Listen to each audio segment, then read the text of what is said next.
বর্ষায় প্রথমবার মা তালের বড়া বানালো। তো আজকে তালের বড়া রেসিপি তোমাদের সাথে শেয়ার করছি। তো ফার্স্টে এখানে মা তালের খোসাটাকে ভালো করে ছাড়িয়ে নিয়েছে। এবারে গ্রেটার মেশিনগুলো যেগুলো হয় সেইটার সাহায্যে মা একটু তালের কিছুটা অংশ নিয়ে ভালো করে গ্রেট করে নিয়েছে। তালের শাঁসটা বার করে নিয়েছে, একটি পাত্রে নিয়ে নিয়েছে।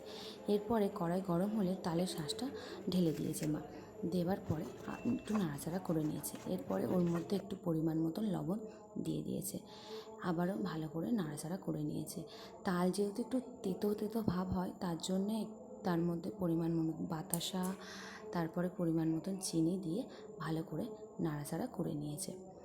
এরপরে ফুটে উঠলে মা একটি পাত্রে তুলে নিয়েছে। যেহেতু বড়া করবে তার জন্য আলাদাভাবে একটা ব্যাটার তৈরি করে নিয়েছে। এরপরে ওই তালের শাঁসটার মধ্যে পরিমাণ মতন আটা, আপনারা চাইলে এখানে একটু ময়দাও ব্যবহার করতে পারেন।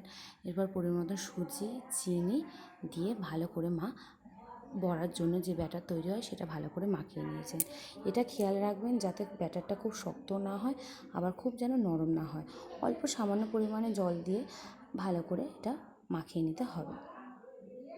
এরপরে কড়াইতে পরিমাণ মতন রিফাইন তেল দিয়ে দিতে হবে। তেলটা ভালো করে গরম হয়ে গেলে ওই ব্যাটার থেকে অল্প পরিমাণে ছোট ছোট বলের আকার দিয়ে, বলের মতন ছোট ছোট দিয়ে তার মধ্যে ভালো করে ভেজে নিতে হবে লাল লাল করে। এইভাবেই তৈরি হয়ে যাবে আজকের এই রেসিপি তালের বড়া। তো এই বর্ষার দিনে তালের বড়া যা লাগে না খেতে, জাস্ট অসাধারণ। আর আমার মা এটা দারুণ করে। কে কে ভালোবাসো অবশ্যই বলো। টাটা।